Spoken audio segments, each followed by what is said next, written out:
apaixonada por Cristo, a infância doada na igreja. Santa Giana, o céu te escolheu,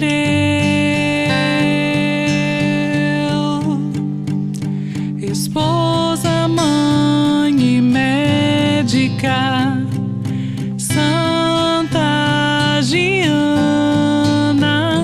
interceda por minha família, por toda mulher que deseja ser mãe, mãe de coração, mãe de alma. Santa Giana, rogai por todos nós.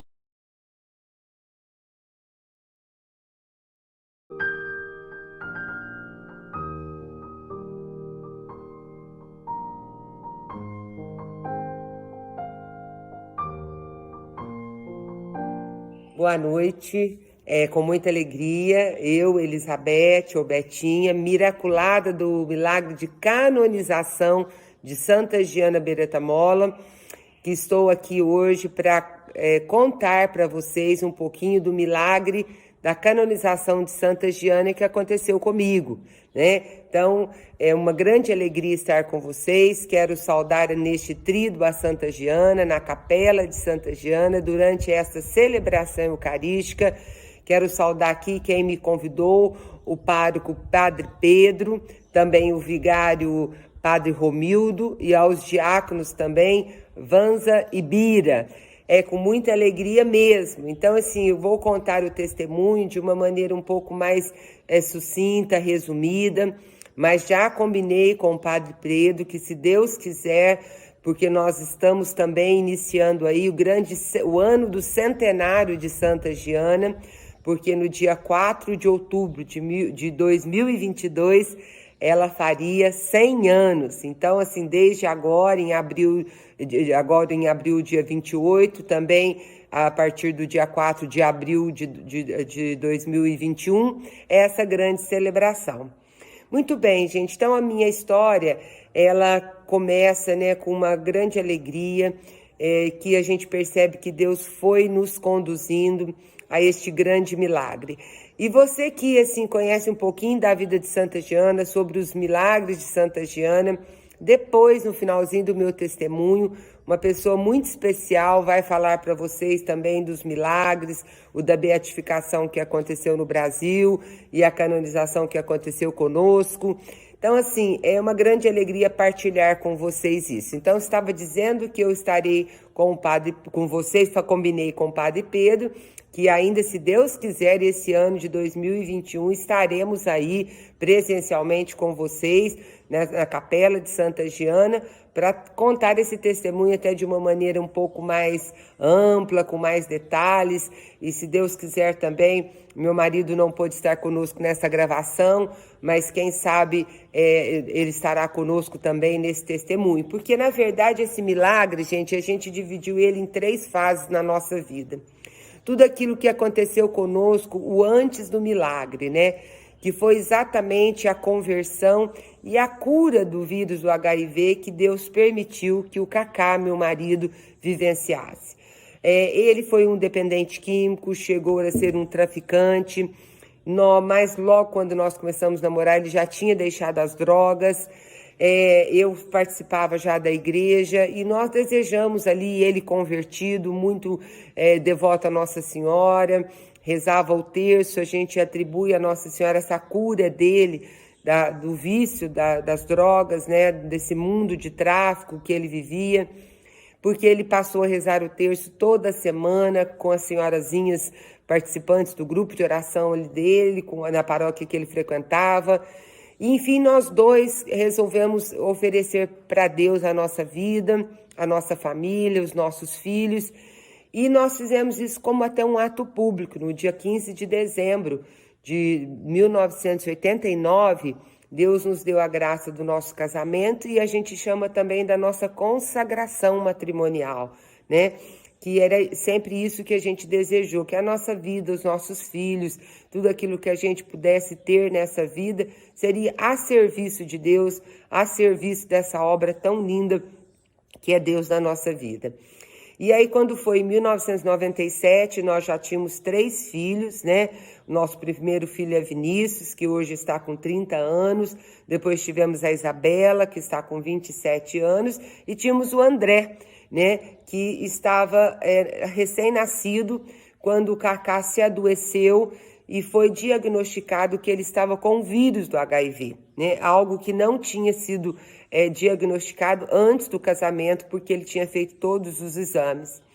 E nesse momento a gente já tinha a graça de termos a comunhão diariamente, e aí nós fomos assim rezando muito, pedindo muito a Deus esse milagre na nossa vida, e esse milagre começou a acontecer porque eu não estava infectada, os nossos filhos também não, e depois de 6 meses, quando ele tinha que começar até já tomar certos medicamentos, ele refez os exames e os exames deram negativos, né? Então essa primeira graça, vamos dizer assim, para nós nos fortaleceu muito. Quando chegou no ano de 2000, que eu já estava grávida pela 4ª vez, e quando foi no dia 12 de fevereiro do ano de 2000, eu estava com pouco de 14 semanas de gravidez, um pouquinho mais, umas 15 semanas de gravidez, rompeu a bolsa, né? E na verdade, assim, melhor dizendo, eu estou me lembrando, estou me confundindo. Eu estava com 16 semanas de gestação, né? No dia 12 de fevereiro. E aí, então, foi quando eu fui ao hospital e deu, então, essa ruptura precoce da bolsa. E aquele primeiro diagnóstico da médica era que eu entraria num aborto espontâneo, né? Porque muito precoce, a criança ainda não tinha se desenvolvido, enfim. Ela foi aguardando algumas horas, mas quando esse tempo foi passando e esse primeiro prognóstico não foi confirmando. Eu não tinha ameaça de aborto, eu não tinha contração, e foi passando mais um tempo, quando deu mais ou menos umas 48 horas, eu hospitalizada, ela então me pede para conversar comigo e com o Cacá, e ela disse: olha, Beth, eu não tenho uma boa notícia para você. Nesse momento eu até pensei assim, que pudesse ser que a criança tivesse morrido, né? Mas qual foi a minha grande, assim, sofrimento, que é lógico que também, se ela tivesse me dito que a criança tivesse morrido, seria um sofrimento ainda maior, é lógico, mas assim, eu não esperava que ela me orientava a fazer o aborto, porque seria uma gestação que a criança não iria sobreviver, e então eu deveria retirar a criança. E eu ainda perguntei para ela se tinha condições da criança sobreviver, e ela disse para mim que não, que a criança não iria sobreviver, e eu precisava então fazer essa intervenção, autorizar. E naquele momento a minha angústia foi muito grande, que eu disse: doutora, mas eu não posso aceitar este aborto, porque o aborto é contra tudo aquilo que eu mais acredito. E ela me explicou que se eu não fizesse o aborto, quem morreria seria eu. Então é lógico que eu partilho com vocês que foi uma dor muito grande, porque de repente nós já tínhamos 3 crianças em casa, os nossos filhos estavam com 10, com 7 e recém-nascidos, 3 anos, né, que o André estava. Mas ela me disse que não tinha outra opção, ou eu tiraria a criança ou eu iria morrer. E naquele momento de muita angústia eu disse não, ela ainda conversou com o Cacá e ele também não, e ela acabou deixando passar mais um dia, mais 2 dias, e assim eu fui ficando, pedindo para ela deixar mais um dia e convencendo ela: espera Deus fazer esse milagre, se Deus não quer essa criança para mim, Ele mesmo vai providenciar esse aborto espontâneo. Enfim, passado alguns dias, chegou um momento, ela chegou para mim e falou: olha, Beth, eu vim até aqui, daqui não dá mais, ou você me autoriza a fazer esse aborto, ou eu tenho que deixar o seu caso. E é lógico que nesse momento, né, nós já tínhamos assim, contactado com vários médicos até da nossa cidade, fora da nossa cidade, e todos davam o mesmo prognóstico: se não retirar a criança, a mãe vai morrer. né? E a criança não se salva mais. Uma criança não pode desenvolver, crescer, nascer sem o líquido amniótico com 16 semanas de gestação. Era muito precoce mesmo. E aí, nessa angústia que eu fiquei, eu pedi para o Cacá me chamar um padre para eu conversar um pouquinho, me aconselhar, rezar para mim. E ela falou para mim assim, perto do Cacá também, que ela me dava só uns 15 minutos para eu decidir. Senão, ela deixaria o caso. Aí, nesse momento, o Cacá então foi atrás de um padre, telefonou para um padre amigo nosso, e o Cacá então voltou alguns minutos e disse para mim assim, olha, eu telefonei para o padre, mas ele está numa reunião, ele está longe do hospital, ele vai demorar mais de 1 hora para chegar. Aí, como ela tinha dado 15 minutos, eu ainda falei para o Cacá, Cacá, então você vai lá, fala com a doutora que enquanto o padre não abrir a porta desse quarto, desse hospital, eu não vou conversar mais com ela. Eu estava decidida. Mas eu acabei de falar assim, gente, e abriu a porta do quarto. Mas a hora que abriu não era o padre, é lógico, isso fazia 3, 4 minutos. Mas era simplesmente o bispo da nossa cidade, Dom Diógenes Silva Mates, que hoje já é falecido, mas é um grande pai que nós temos até hoje, que a gente reza muito por ele que fez o nosso casamento, ele que fez a nossa consagração matrimonial, e foi ele que carinhosamente até me apelidou de Betinha, né? Dom Diógenes, então, a hora que eu vi o Dom Diógenes ali, naquele momento eu não entendi, né? Depois sim eu entendi que uma amiga que estava ali comigo, a Isabel, que escutou a médica falando, te dou mais 15 minutos, não larga o teu caso. Foi ela que então foi rezar por mim dentro uma imagem que tem ali no hospital.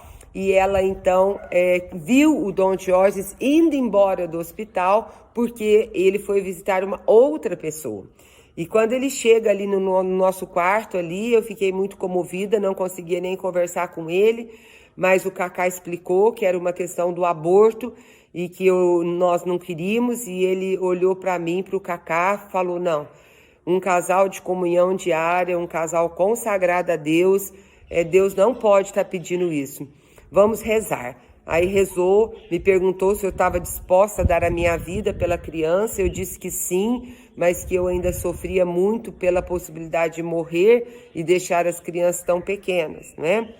Dom Diógenes rezou um pouco comigo, foi embora. Nesse meio tempo, o padre que o Cacá tinha chamado voltou, também muito angustiado, não sabia muito o que falar comigo. Enfim, aí naquele momento, o Dom Diógenes voltou. Quando o Dom Diógenes voltou, ele perguntou assim para mim, assim, Betinha, você conhece Beata Giana Beretta Molla? Eu disse não.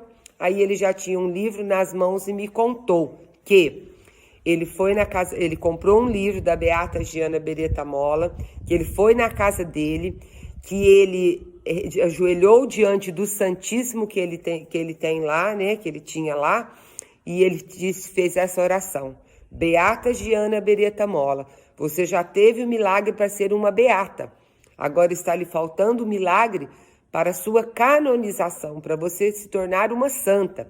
Salve esta mãe, salve esta criança, né? E ele brincava com a gente, que ele falava que disse para a Beata assim, olha, não perca esta oportunidade de você se tornar uma santa, né? É lógico que no momento a gente ainda é muito angustiado, mas enfim, a partir daquele momento, então, nós começamos a rezar pela Beata Giana Beretta Molla, todas as pessoas que estavam conosco também rezavam, e aí e eu pedi para ela mais uma noite, né? Aí, naquela noite, eu fiz uma vigília, consegui até pegar o soro que eu estava, fui ao banheiro ali, que eu tinha uma moça que me acompanhava no quarto, e rezei muito, e eu pedi assim para Jesus, Senhor, eu não posso, mas o Senhor pode em mim. O Senhor sabe que o meu único desejo é fazer a sua vontade, né? A sua vontade que me fortalece, a sua vontade que me dá a graça de estar naquilo que o Pai deseja para mim. E aí, acordei pela manhã, tomei meu café da manhã e a doutora chegou para a gente fazer o último ultrassom. E eu, na minha ignorância, na minha pouca fé, acreditava que o milagre que Deus faria seria um milagre de voltar o líquido amniótico, porque aí eu estaria, assim, totalmente isenta da possibilidade do aborto. Mas qual foi a minha muita tristeza, que quando eu passei pelo ultrassom e de repente deu, né? A criança não, a mãe não tem mais o líquido, a criança já está quase morrendo e não temos mais muito o que fazer. Naquela hora ainda a doutora me perguntou se eu estava de jejum, eu acredito que ela pensava ainda de poder me levar para o centro cirúrgico, alguma coisa assim, mas eu não estava em jejum. Ela olhou no relógio, era 8 horas da manhã, ela disse ao meio-dia eu volto, porque esse médico disse que teria 4 horas de vida o bebê. Mas ela não voltou ao meio-dia, ela voltou no final da tarde. As enfermeiras todas iam lá para fazer a escuta do coração do bebê e muitas vezes elas não ouviam, outros momentos elas chegavam a falar ainda não morreu, e aquela angústia.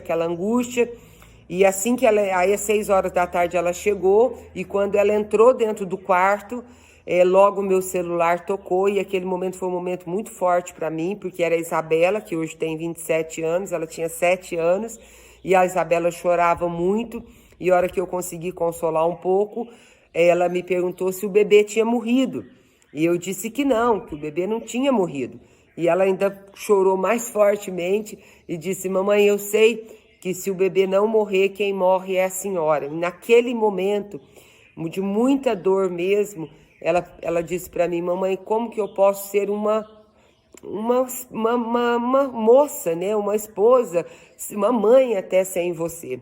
E aí, nesse momento, eu fiquei assim, muito angustiada. A doutora estava do meu lado, com toda a papelada, porque ainda era o aborto legal, né? Que infelizmente era só esse, hoje nós temos outros, mas assim mesmo. A doutora ainda me falou: volta para sua casa, volta para o colo dá colo para os seus filhos, eles são muito pequenos, você é muito nova, você pode ter outra criança. E assim a minha angústia é muito grande, e aí eu abaixei minha cabeça, respirei fundo, busquei forças que veio realmente de Deus, levantei minha cabeça e disse: doutora, eu não vou fazer esse aborto. Se eu tiver que morrer, eu vou morrer fazendo a vontade de Deus na minha vida. Aí ela pegou, ficou assim um pouco irritada, né? Tirou os equipamentos dela, mas ela, antes disso, ela foi olhar a escuta do coração do bebê. E a hora que ela escutou o coração do bebê, o coração estava muito acelerado, acho que até por causa de toda a minha emoção, tudo. E ela então, naquele momento, eu acredito que Deus conseguiu entrar no coração dela, que ela falou: tá bom, Beth, a sua fé mexeu muito comigo, mas eu também tenho fé. Eu só vou tirar a sua criança quando ela morrer.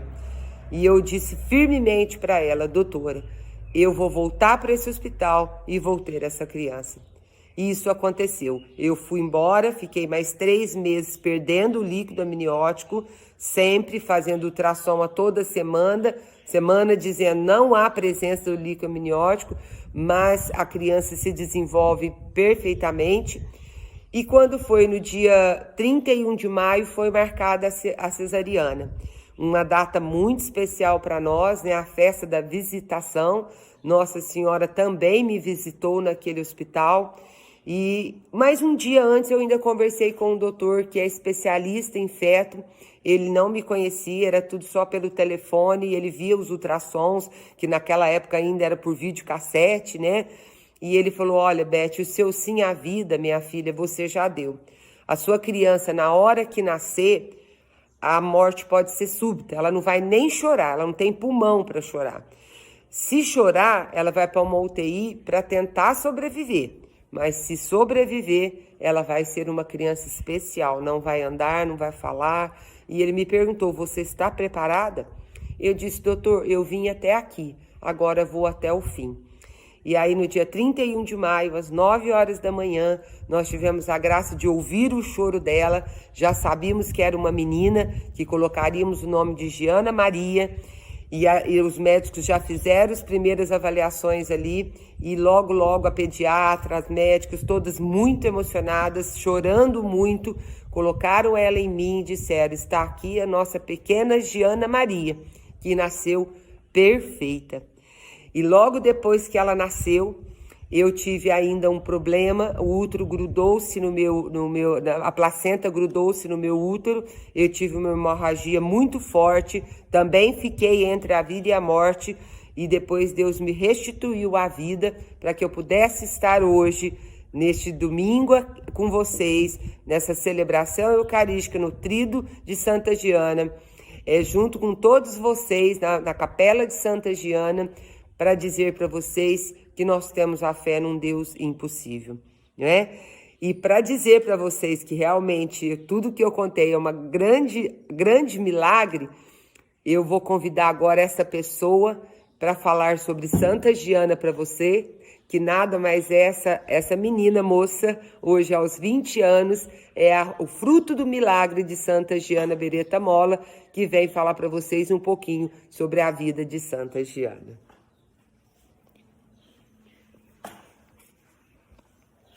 Oi, gente, muito boa noite. Queria aqui agradecer o convite do padre para a gente poder estar falando um pouco sobre a nossa história, sobre a vida de Santa Giana, né? Como minha mãe falou, agora eu vou falar um pouquinho sobre ela, um pouco da santidade dela, né?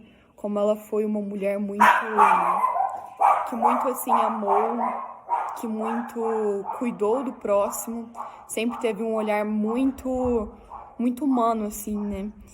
Eu gosto muito de conhecer sobre a vida dela, de falar sobre a vida dela, porque ela foi uma mulher muito como nós, né? Muito gente como a gente, como se fala, né? Ela foi uma mulher que veio de uma família católica, né? Muito grande, que sempre ensinou os valores, né? Ensinou aquilo que é certo. E quando ela decidiu ser mãe também, quando ela viu que a vocação dela seria o matrimônio, porque antes ela tinha muita vontade de ser missionária, inclusive ela gostaria muito de ter vindo para o Brasil, mas ela descobriu que ela tinha uma doença em relação ao calor, que ela passava muito mal. E o irmão dela, que era padre também, ele estava aqui no Brasil e ele tinha uma missão, um hospital lá no Maranhão. Então ela queria vir para cá, mas devido a essa doença ela foi recomendada a não vir. Então ela decidiu, né, se casar, conheceu o marido dela, o Pietro Molla. Eles participavam da mesma paróquia.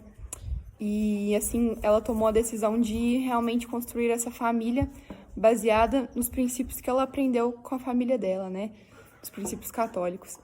E então ela teve 4 filhos também, né? A história dela é até um pouco parecida com a nossa. E quando foi na gestação de sua quarta filha, ela descobriu um fibroma. E Santa Giana, ela era médica e ela era formada, assim, especializada em pediatria, porque ela falava, né, que gostava muito de poder olhar para aquelas crianças, para aquelas mães que estão naquele início dessa jornada de ser mãe e poder ajudar e poder realmente ser uma luz na vida dessas pessoas, né? Então ela quando quis se formar, né, em pediatria, e quando ela descobriu esse fibroma na sua 4ª gravidez, ela sabia dos riscos que ela ia ter que passar, né? E era recomendado também que ela fizesse o aborto, que também era permitido naquela época na Itália, porque estava correndo risco, né, da vida da mãe. Mas ela sempre foi muito firme e decidiu que não era isso que ela queria, que ela, se fosse para escolher, ela tem uma frase, né, que ela fala pro marido dela, que se for para escolher entre a vida da criança e a vida dela, que se escolhesse a vida da criança. Todas as vezes, sempre a vida da criança. E então ela deu esse grande sim à vida, né? E assim, essa foi uma das maiores provas da vida dela, né? Dar este sim para Deus. E ela teve a sua criança e depois, passada de uma semana, ela chega a falecer. Então, ela realmente deu a sua vida para que a sua filha pudesse viver, né? A filha dela se chama Gianna Emanuela, né? Eu tive a oportunidade de conhecer ela quando eu era bem pequena, quando a gente foi para a Itália. E, assim, falando um pouco só mais sobre a vida de Santa Gianna, que eu comentei no começo, como ela era uma mulher muito comum, né? E tem uma frase do marido dela que eu acho muito linda, eu vou ler aqui para vocês, que fala assim: Gianna era uma mulher esplêndida, mas absolutamente normal. Era bonita, inteligente, gostava muito de sorrir. Era uma mulher moderna, elegante, dirigia, amava a montanha e esquiava muito bem. Amava as flores e a música, gostava muito de viajar. Uma mulher como tantas outras, mas com uma coisa a mais, uma grande piedade e confiança na providência. Essa confiança ela nunca abandonou, nem mesmo nos últimos momentos de vida. Então, eu acho que é uma frase da pessoa que mais conheceu ela, né, o marido dela, que teve essa intimidade tão grande com ela e que teve propriedade de dizer, né, ele já faleceu, como ela foi uma mulher comum, mas que sempre confiou em Deus. E eu acho que ao olhar a vida dela, a gente é convidado a seguir os passos dela, de ter a nossa vida normal, de seguir a nossa vida normal, mas sempre confiando em Deus, né? Então eu acho que essa é uma das maiores lições que a gente pode aprender olhando a vida dos santos, mas em especial dessa santa tão querida que intercede por nós, né? Sempre intercede por nós. Isso. Muito bem, gente. Então a gente encerra aqui o nosso depoimento, né? Já desejando estar com vocês ainda, se Deus quiser, esse ano de 2021. E que Santa Gianna abençoe muito vocês, todos os devotos dela, essa capela de Santa Gianna aí pela condução do Padre Pedro. Muito obrigado, Padre Pedro, Padre Romildo, pelos diáconos, por esse convite. E rezem sempre por nós, rezem sempre pela nossa família.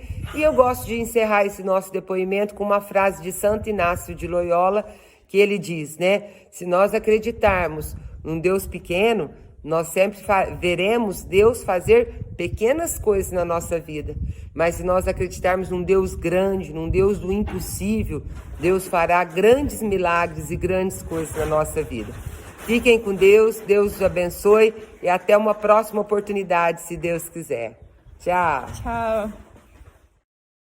Coração caridoso, alma apaixonada por Cristo, a infância doada na igreja.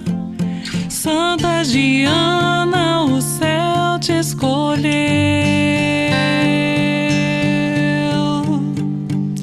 esposa, mãe e médica.